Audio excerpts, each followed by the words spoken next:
Saudara-saudari yang dikasihi oleh Tuhan, berkah dalam, semoga sehat semuanya.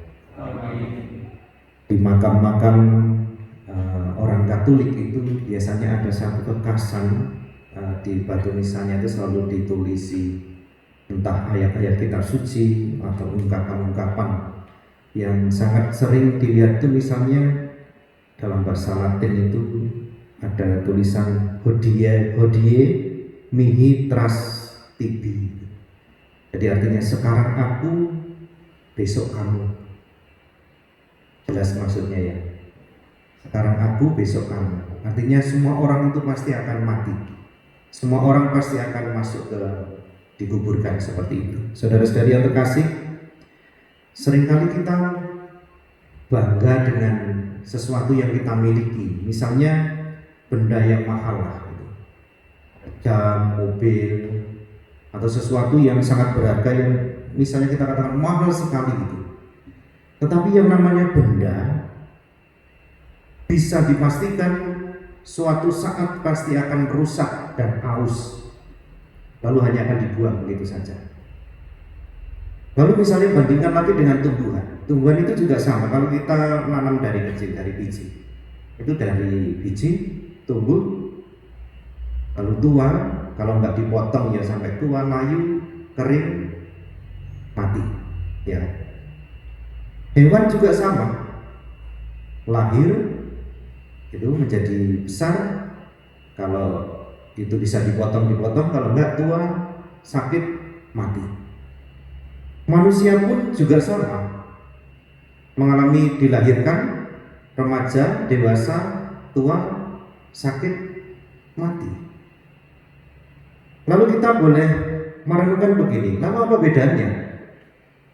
Apa bedanya saya dengan ayam, saya dengan tumbuhan, saya dengan bunga ini, saya dengan benda-benda ini? Ini sama, ini bunga ini bagus sekali, tapi nanti juga 2-3 hari lalu mati. Bedanya apa? Kalau kita juga mati seperti itu. Lalu pertanyaan yang kedua juga bisa kita renungkan, iman Kristiani itu mengajarkan apa? Bicara apa tentang kematian? Filsuf Jerman Martin Heidegger itu mengatakan begini, setiap kelahiran itu menggendong kematian. Siapapun yang lahir pasti akan mati. Namun manusia itu memang harus berbeda dengan makhluk yang lain, maka harus dipikirkan. Dalam kitab Kejadian bab 2 ayat 7 dan seterusnya dikatakan bahwa manusia itu diciptakan bukan hanya dari tanah. Enggak. Dikatakan dengan jelas manusia diciptakan dari debu tanah. Debu tanah, tetapi juga dari nafas Allah, nefes Allah, dari roh Allah. Ini mau mengatakan apa? Debu tanah itu mau mengatakan bahwa manusia itu sangat fana, sangat sementara. Tetapi di sisi lain juga punya kekuatan. Satu sisi lemah, tapi sisi lain kuat. Maka ini mengajarkan suatu hal yang penting begini. Satu, bahwa manusia itu terbatas. Harus sadar kita itu. Saya terbatas, saya bisa sakit, saya bisa mati. Tetapi juga belajar, kita diajarkan supaya menjadi pribadi yang rendah hati, bahwa tidak semua bisa kita lakukan, ada batasnya. Belajar juga menjadi pribadi yang bijaksana, lalu juga berusaha melakukan yang terbaik dalam hidup.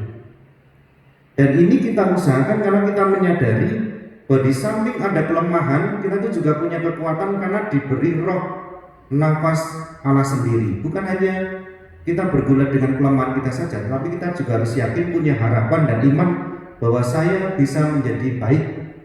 Bahkan ada harapan bahwa hidup yang dijanjikan Allah adalah hidup kekal.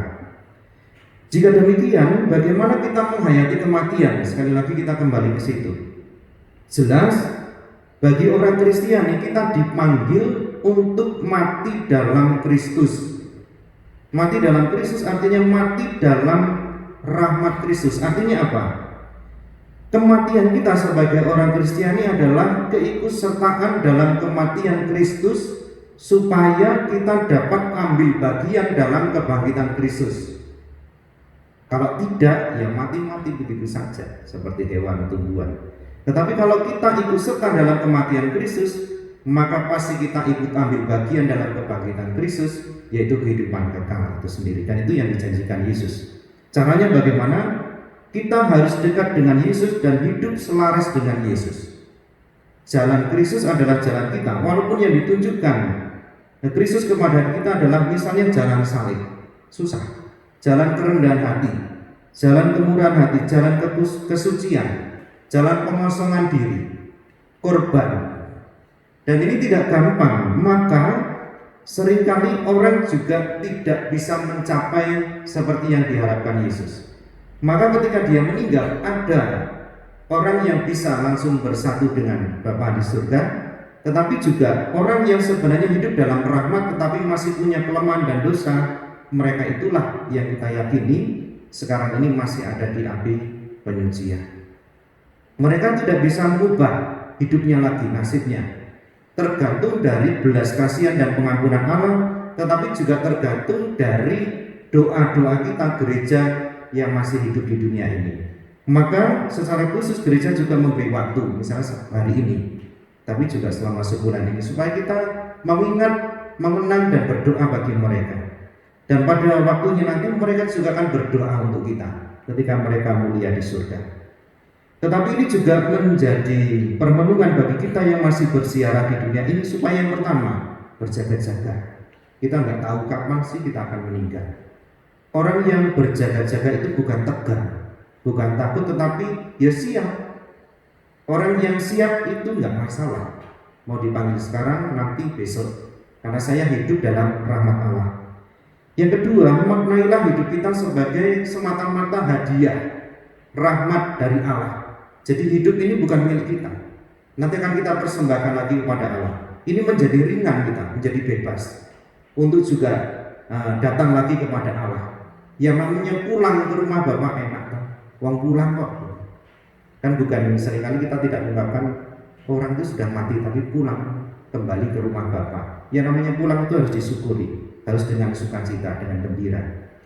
Lalu yang ketiga, harus waspada, mawas diri. Mari kita sering introspeksi diri, melihat pengalaman hidup kita, apakah melenceng atau tidak, berkenan di hadapan Allah atau tidak, atau menjadi semakin dekat dengan Yesus atau tidak, selaras dengan hidup Yesus atau tidak. Mari kita usahakan hidup yang baik, supaya pada saatnya nanti kita juga bisa bersatu dengan Yesus dalam kemuliaan Allah Bapa di surga. Kemuliaan kepada Bapa dan Putra dan Roh Kudus, seperti pada permulaan, sekarang, selalu, dan sepanjang segala abad.